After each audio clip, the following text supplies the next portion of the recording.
Hello. Hi, everyone. Welcome. My name is Adina Trufinescu. I'm a principal product manager working on Azure AI. And today I'm going to talk about multimodality with AI vision and its practical applications. I will share the stage today with our customers. We have Matthew Stewart from Satalia, and we have Julian Merton from Mercedes-Benz Research. Okay. So in November 2023, we unveiled the first GPT model with multimodality. That was GPT-4 Turbo with vision, recognizing that human interactions go beyond language. They require vision and speech. And multimodality, it's about the ability of models to take multiple types of inputs and generate multiple types of outputs. So when you think about the large language models, they take in text prompts and they generate text output. And multimodality is enabling the input to go beyond text to be images or audio prompts, and then for the output to also be audio responses or generated images or even video.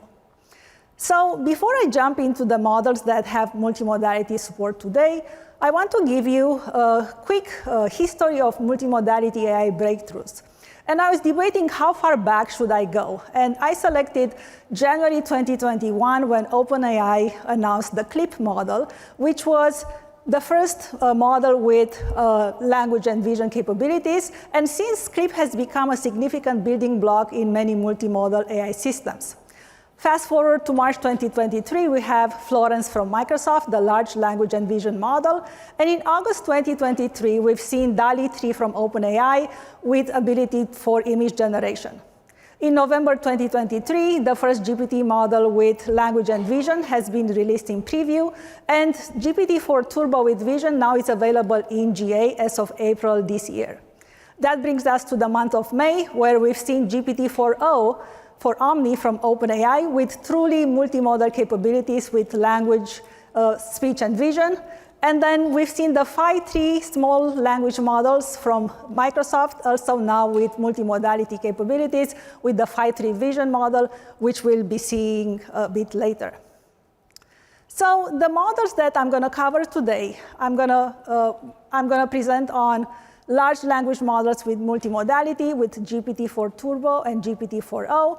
I will cover small language models with multimodality with Phi 3 vision. And I will end with Azure AI Vision, the place where you can find all of these models in Azure. So let's start with GPT-4 Turbo, now generally available in Azure. It has text and image capabilities. You can use the same API and endpoint for text prompts and image prompts. Function calling and JSON mode are coming soon, and it has now configurable content filters, as I will show you in a minute. Moving on to GPT-4o, which is also generally available in Azure. The model that we have now from OpenAI and Azure has text and image capabilities, and audio will follow the same availabilities as OpenAI. It is available in the chat playground and also available with API support, and it has standard regional deployments. Also, we are announcing in public preview global deployments for GPT-4o, where global deployments have multiple regions with scalability and failover. So if you don't have data residency requirements, this is the deployment that is going to give you the highest throughput and the lowest latency. So content filters for GPT-4 Turbo and GPT-4o are a set of classification models designed to detect and mitigate potentially harmful content generated by AI models. So they operate both on input and output, and these content filters have multiple levels of severity. Now they have low, medium, and high. And when we released GPT-4 Turbo with vision in preview, we had a single content filter set to medium, the default one, which you couldn't change. So we've heard your feedback, and we recognize that there are use cases where you can set the content filter to low. So that is now possible and available. You have to submit your use case for a responsible AI review. And then once approved, you'll have the ability to set the content filters to whichever level you require. In terms of the capabilities, the visual capabilities of these models, if you've tried GPT-4 Turbo preview, you already know that it can do detailed image descriptions. It can recognize written text as well as printed text. It can identify languages. It can detect defects in images given like a good image of the object. It can identify anomalies in images. But the use case that I want to talk about today, it's a bit different. I want to talk about computer-aided design diagrams, or CAD diagrams. And CAD diagrams, I'm giving you this use case not because it's easy, but because it's hard, if you know what I mean. And CAD diagrams are very much domain-specific, various engineering fields. There's the whole domain knowledge. But what I'm going to show you today are prompt engineering practices that you can employ together with visual practices that you can employ to push the model in the right direction, irrespective of the domain knowledge of the diagram.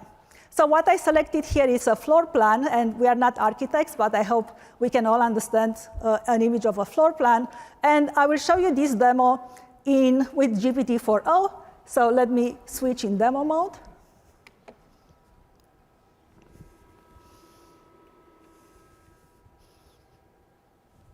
OK, great.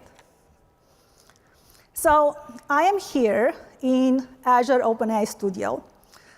And before I start uploading images and running prompts, I want to show you a few things. So first, I want you to see the system message, where in the system message, I tell the model the kind of persona that is going to be using to provide answers to my prompt. So I'm saying, you are an expert in CAD diagrams, answering questions like an architect would. Pay attention to details like furniture. So furniture is something that I have in the diagram, and you'll see why I'm doing that. The other thing that I want to show you is that in the configuration, the parameters, I set the temperature to 0. So if I'm using the GPT models to generate poetry, I want the temperature to be high because I want the model to be highly creative. For something like CAD diagrams, which is very much specific, I want the temperature to be as low as possible. So in this case, I set it to 0. Great. I'm going to get that out of the way. And I'm going to switch here to the image. I'm going to show you first the image, which is the same one. And I'm showing you the playground and making sure that I'm all set for the demo. OK, great. Oops. All right. So I'm going to upload that same image. And I'm going to give it an easy prompt. I'm going to say, describe this CAD diagram. Give me a summary for each room with their features. In bullet format, keep it short. So this is a live demo. And I'll have to wait for the model to answer, which it already started. So notice here, it's going to start giving me a summary of each room. And it's a long list. I'm not going to go through each one of them. But notice here I have garage, bottom left, space for 2 cars, entry door to the house. So, you can tell it's this area. It shows it has 2 cars, and it has an entrance to the house. Great. So in real-world diagrams, there are actual measurements. So I took the liberty to add measurements to this image. And I want to ask the model to estimate the surface. So I'm going to upload that image. And I'm going to ask, what is the surface of the garage in square feet? And notice here that I'm very specific that I want an answer in square feet, because with prompt engineering, you want to be specific. So the model came back. And notice here, it gave me the garage is 19 feet by 10 feet, and it did a calculation for me in square feet. Great. So now, I want you to notice something. There are these symbols here. And I didn't know these are dining tables. And they kind of look like dining tables. It's a symbol used in floor diagrams. And notice there are 3 of them here. And I'm going to ask the model, how many dining tables can you see in the floor plan? And this is when things become interesting and hard. So we'll wait for the model to respond. OK, so in the floor plan, there are 2 dining tables, which we know that they are not. So I'm going to ask the same prompt again. And let's see what the model responds. All right, there are 3 dining tables in the floor plan. So the point here is that these are symbols which are very specific to the domain knowledge. And if you are building applications at scale, and if you want a consistent response, this is a use case where you want to fall back on classic computer vision, on convolutional network models, where you can train a custom object detection model, and you take the output of that model, and then you merge it into your prompt. So assume that I've done that. I've assumed that I've run an object detection model on my image. It detected the symbols of dining tables. So now if I combine that with the prompt, and if I upload that annotated image, and if I ask it how many dining tables you can see in the floor plan, okay, waiting for the model, and this time it told me there are 3 dining tables, and I've tried this multiple times, and I know that with the visual aid here, the model is going to be consistent. So in this diagram, imagine that I'm a buyer for this house, and I want to buy furniture. So I want to ask, what is the largest dining table that I can buy for this particular area here? So I'm going to say, in this image, focus on symbol number 3. Tell me how wide should the dining table be to fit in the room. I want the largest possible to accommodate as many people. So notice here I have the size of the room. So I expect the model to give me an answer based on that size. So it's telling me that the room width is given at 10 feet, and you should allow at least 3 feet of clearance around the table. So that will give me like a 4 feet dimension for the dining table. Great. But imagine that, oops, I didn't mean to do that. Okay, so now imagine that you have this image. And if you haven't done that step of doing a convolutional network model with object detection, and you want to ask that prompt for this particular image, you want to tell the model to focus on this dining table. And you can try that in words, but there is a visual trick that you can do. And that is, you can draw a circle around it. Imagine that you build an application, the user is on the tablet, the user can circle the area where they are interested in. And now if I provide that image with a prompt which says, focus on the area circled in red, and tell me how wide should the dining table be to fit in the room. Same prompt as before, except that this time I'm asking the model to focus on the area circled in red. So with that, the model is still working on giving us a response, but same as before, the room is at 10 feet, and then it's going to give me the response at 4 feet. So at this point, I know, the kind of prompting that I want to do. And if I want to build this at scale in an application, I don't want the long answer. I don't want the justification. I just want the width of the table, no explanation, in JSON format, size, and unit. So waiting for the model, and it came back, and it's giving me 4 feet, which is the final answer. So prompt engineering is not something that you try once and you're done. You have to try multiple times. You have to see what works. You have to look at the output of the model and then get inspired. And then you can employ these visual tricks that I showed you. And then especially for CAD diagrams where there are symbols which are very unique and very specific, you have a hybrid approach. You can have a convolutional network model, and then you can combine that model with GenAI, and then you can push the model in the right direction. All right, that was the first demo. So switching.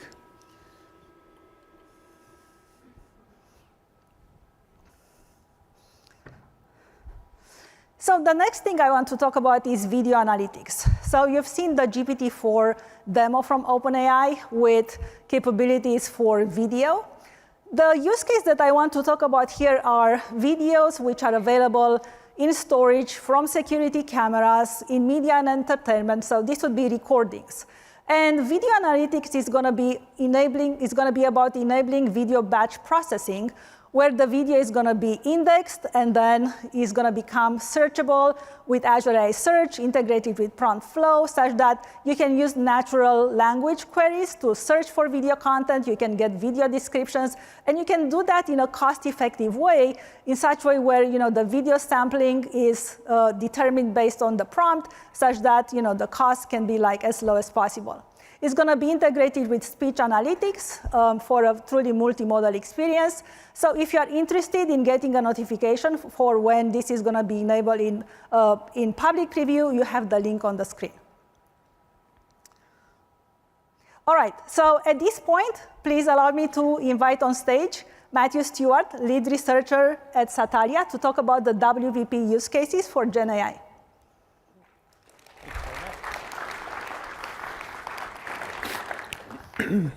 Hi, everyone.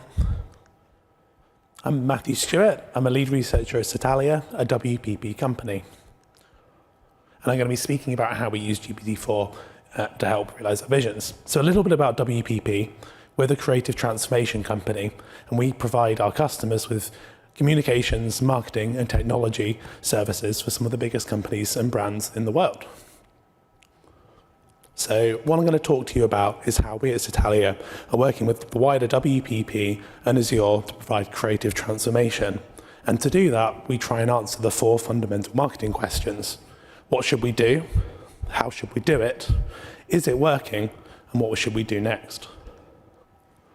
So I'm going to talk about 3 use cases that we have in the research lab that show how we've gone on a journey with these multimodal models over the last 6 to 7 months. So the first solution that we worked on that we presented at Ignite last year is our video ad optimization service. And the capability is to help creatives optimize their ads and assets for new occasions and audiences. It's a 2-step process. The first uses GPT-4 multimodal capabilities to understand ads, and that includes understanding the story, subtle cues, asset callouts, and prompts. And this builds up a corpus of knowledge that we can use in a smart agent for question and answering, which we show in the second step here, where users can ask questions about how they can reuse those assets to optimize it for those different audiences and occasions to realize better business value. And where we find that really exciting is it helps creators overcome the blank page problem so they can come up with new ideas, test them faster and cheaper, helping save money and getting higher return on advertising spend. The second one is our audio description product that was shown at Satalia's keynote on Tuesday.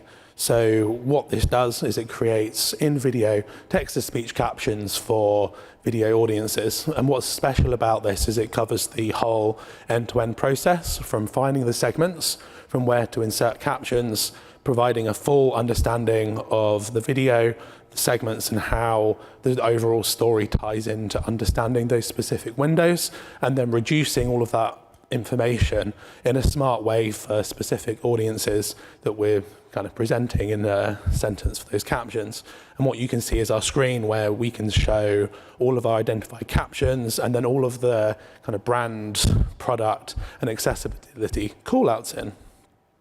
It was an interesting project for a number of reasons in that we're trying to resolve some of the more general problems in accessibility where it's expensive, it's time consuming, and often the people who are doing the accessibility work are divorced from the brand and product information. And we see this as a way to bring that together, democratize access, and make it a core part of the marketing and advertising experience.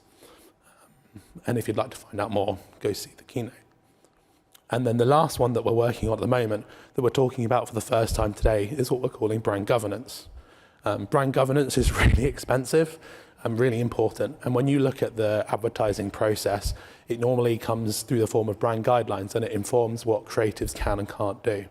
And it's time consuming to work with, and when you get it wrong, it doesn't work too well. So what we're trying to do here is using multimodal vision capabilities and RAG to allow AI to do the heavy lifting, and we do that through structured rule extraction.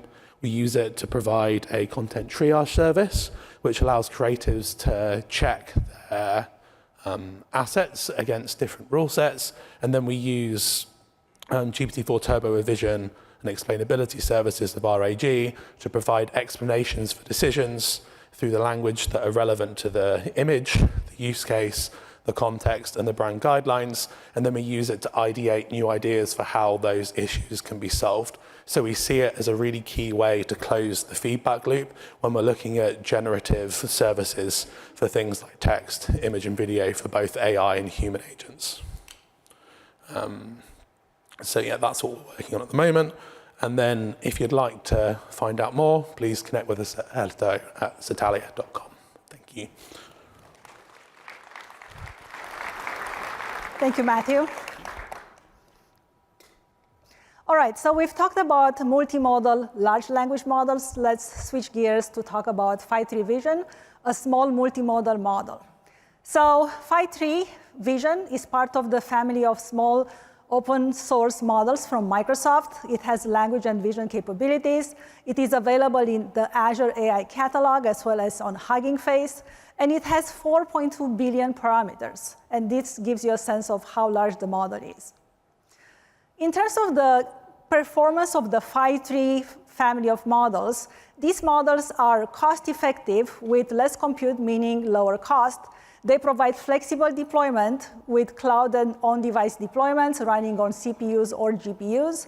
And they are performant and best suited for low latency scenarios. And they are customizable, easier to manage and fine-tune. In terms of the Phi-3 Vision capabilities, it supports multi-turn conversation on a single image, and that means that you can ask multiple questions and have the model refine its responses. And like the rest of the Phi-3 family models, it also supports 128K context window, which means that you can use it with a long context, or you can input high resolution images. In terms of vision capabilities, I want to call three main areas. It has general image understanding with visual question and answering and detailed image descriptions. It can do text extraction and reasoning with optical character recognition and question and answering on the content. And it has chart and diagram understanding with detailed chart description and chart to markdown. So I want to show you a few examples here before I jump into an actual demo. So for general image understanding, we have this image here, and to a prompt which is asking what is the name of the mountain visible in the background image, the model comes back with a response calling out to be Mount Fuji, a well-known volcano and one of Japan's most iconic landmarks. For the prompt, identify the type of architecture shown in the foreground of the image. It comes back with Japanese pagoda. During which season was this photo likely taken? It comes back with autumn, which is fairly obvious. And can you suggest a good time of day to visit this location for similar lighting conditions as seen in the image? It's going to come back with early morning or late afternoon visits when the sunlight tends to cast a long shadow. So, you get an idea of the capabilities for general image understanding. I want to show you an example of text extraction and reasoning. So I have here this image, and in the prompt, we are asking to extract the text, and for the left side of the image, we are saying in the prompt to use Markdown table and columns, and then for the right side, we are saying to extract the format as JSON. So notice here, for the left side of the image, it's coming back with the Markdown. You can see the different coffees and the small, medium, large sizes and their pricing. And then for the right side of the screen, it's coming back with the JSON content.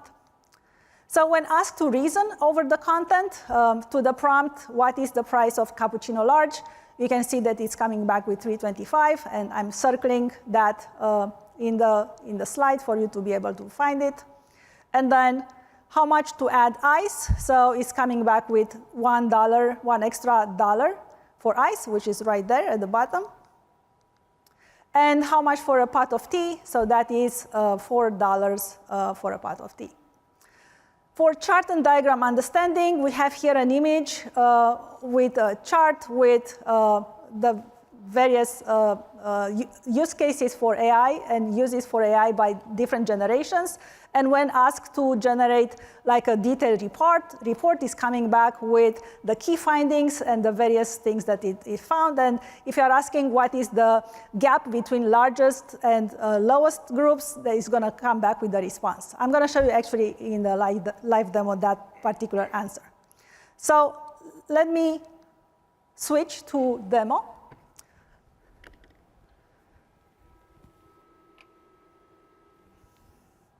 OK, so starting over, Phi-3 vision. All right, so I'm selecting the model. And notice here, I already have a VM for an A100 VM that I already deployed. And I'm selecting here the instance count, which is recommended to be at least 3. And then I give the endpoint has a name and the deployment name. I'm not going to change that, and I'm going to hit deploy. This is going to take a minute, so I'm going to use the deployment that I already have. And in this deployment, I'm going to show you where you can find the URL for how you can use it. But before I do that, I want to show you how do you test the endpoint. So I have here the JSON of the input prompt. So I have a URL of the image. So it's the same image that I've shown you before. You see here like the different generations and their use of AI. And that's the image that I'm going to use. And I have here the prompt. What is the gap between highest and lowest groups in one full sentence? And I'm going to test it. I already tested before, but I'm going to do it again. And I see the output, but I want to do that a bit differently. So I want to say with explanation. I want more than just that. So running it again. And then you can see here the gap between the highest and lowest groups is 17, with the highest group Gen Z and boomers, and then it's giving me the full explanation. I was telling you where you can find the URL of the endpoint, so you can see it here. And then you can get more details here, including the VM on which is running. So that concludes this part of the demo. What I have here are the Phi-3 vision benchmarks. And while I don't plan on going through each figure here, I want to call out that we've measured how the model performs for various benchmarks in the industry. And we've done this against models of the same size or larger size. You can see the figures here, and these have been published in the Phi-3 blog. You can see there the methodology that Microsoft has used to measure these benchmarks. So I highly encourage you to read that and to get more information. So the Phi-3 models were developed in accordance with Microsoft Responsible AI Standard to help ensure that these models are responsibly developed, tested, and deployed in alignment with Microsoft standards and best practices. So when you look at the Phi-3 vision model building practices, they include safety post-training, safety testing and evaluation, red teaming, and sensitive use review. So while we recommend that GenAI models are being used with Azure Content Safety and content filters, we wanted you to know that the Phi-3 vision model has been already built according to Microsoft Responsible AI principles. So to get started with Phi-3 vision, you can go to Azure AI Studio, and you can manage your compute at this time. Hosted endpoints on serverless API are coming soon.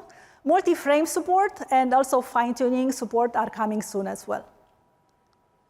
So at this point, I would like to invite on stage Julian Merton, distinguished AI and ML engineer at Mercedes-Benz, to talk about how Mercedes-Benz is using GenAI in the car. Thank you, Adina. Thank you very much. Hello, everyone. Good afternoon. My name is Julian Merton. I'm a distinguished engineer for AI and ML at Mercedes-Benz. At Mercedes-Benz, we strive for a unique but also a seamless user experience.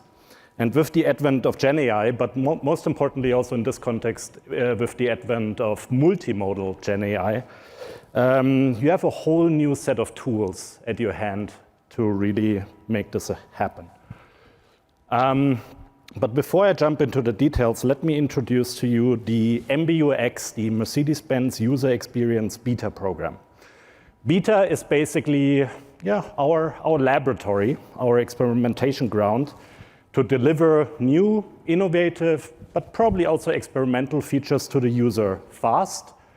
And basically also, not basically, but most importantly, learn from the customer's feedback and do really customer-focused and data-driven decisions based on the indirect and direct feedback from our customers. It all started about roughly a year ago, and by now we have about 200,000 customers in North America signed up in the beta program. If you happen to have a Mercedes-Benz vehicle and you are in the North American market, you can sign up for the beta program by just using the Mercedes Me Connect app or directly with our Hey Mercedes voice assistant in your vehicle, but just saying, hey Mercedes, sign me up for the beta program. So here's a little bit of a history, but also an outlook of the beta program. It all started, as I said, roughly 1 year ago when we were the first vehicle OEM in the market, which basically directly integrated ChatGPT into our Hey Mercedes voice assistant. Well, this is by now old technology, but this is based on GPT 3.5 Turbo, which is deployed within Azure OpenAI service. And it really just allows our customer within their vehicle to chit-chat with OpenAI, with GPT. We go further than this. This is a multimodal session. So we also want to give the customer the opportunity to create images within the vehicle. You will see more details in a second. But also here, we are building upon Azure technology. We use DALL-E 3, which again is deployed within Azure OpenAI service. And then finally, ask me anything. Adina had a very nice example what these models can do when you give them images. Well, let's do this in the car. We have cameras, inward and outward facing, inside the vehicle. What we use here is the outward facing dash cam. It has roughly the same field of view as the passengers in the front seats. And well, it's called Ask Me Anything. So try it out. And with that, I hand over to my team in Sunnyvale and to Magnus Esberg, our Chief Software Officer. Sound is coming. So. Hey, Mercedes. How can I help? What's the biggest national park in? Olympic National Park is the largest national park in Washington. The Mercedes-Benz user experience of tomorrow will be hyper-personalized. With Hey Mercedes, your car adapts to your habits and anticipates your needs. We retain complete control and ensure data privacy while tapping into large-scale generative AI models. We proved that Mercedes-Benz operating system was able to pilot new features quickly. And now, thanks to the Azure OpenAI Services GPT-4 Turbo with Vision, we are scaling and adding powerful APIs. Hey, Mercedes. How may I help you? Can I park here? You can park here for up to 2 hours. Azure AI Vision is a key multimodal component. Pulling data from an array of cameras and sensors, we anonymize the footage on board, can tell you about the world around you. What is that building in front of me? The building in front of you is the Mercedes-Benz Research and Development Center in Sunnyvale. With Azure AI Vision and the multimodal approach, a dash cam can see something and generate a background for the passenger screen. The system is constantly learning to better meet the needs of our drivers and passengers. Hey Mercedes is an AI model that can seamlessly generate high-quality content across text, images, video, and audio, all at once. Set the passenger screen to an image of the Olympic National Park in Washington. 1 moment, please. The possibilities are super exciting. Mercedes-Benz is paving the way for a more connected and intelligent user experience. And with that, thank you for your attention, and back to Adina. Thank you, Julian. That's pretty impressive. So I want to move on to the next customer highlight and to talk about Palantir. So Palantir Technologies has integrated GPT-4 Turbo with Vision into their AI platform, and Palantir's AIP solution has made significant strides across multiple use cases and AI workflows, from due diligence processing, insurance claim management, and improving manufacturing operations. Palantir's customers span across industries ranging from manufacturing to airlines to finance and more. And with AI advancements like the AIP built with GPT-4 Turbo with Vision, Palantir's future plan include ramping up to the scale of usage of multimodal LLMs, building LLMs into bespoke and off-the-shelf offerings, augmenting LLMs with other computer vision models, pre-processing, reasoning loops, and in-context feedback loops, leveraging LLMs to accelerate the creation of rich digital twins. So we look forward to working with Palantir as they develop more GenAI use cases. So I started this presentation telling you that multimodality is here. I want to end by telling you multimodality is key. And while we've talked here about the existing multimodal large language models and small language models, Microsoft is committed to build future multimodal models into Azure AI, into the model catalog, such that you can use them with full tooling support. And the tooling support includes support for images and videos and audio in the playgrounds and SDK, in content safety, prompt flow and Azure Search, and fine-tuning support as well. The last thing that I want to leave you with is this link. This is the link where you can go and find all these capabilities in Azure AI Studio, and I actually want to take you there and show you how it looks like.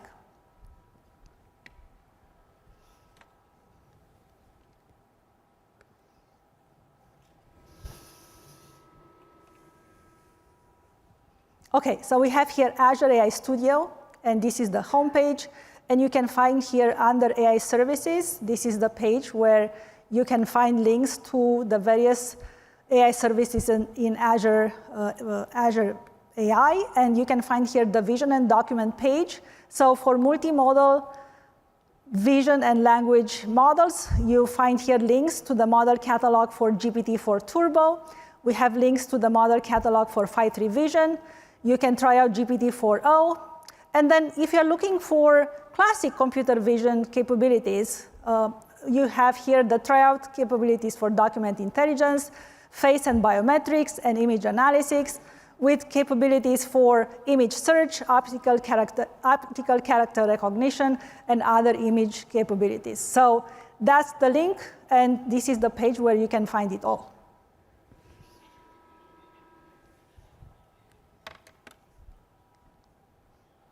So that brings my talk to an end. I want to thank you for being here, and I want to leave you with resources and other sessions that you might find interesting. And I want to give a call out to the demo session that we have today at 5:15, where you can see more use cases for image and video with multimodality from Azure Vision AI. Thank you for being here, and have a great build.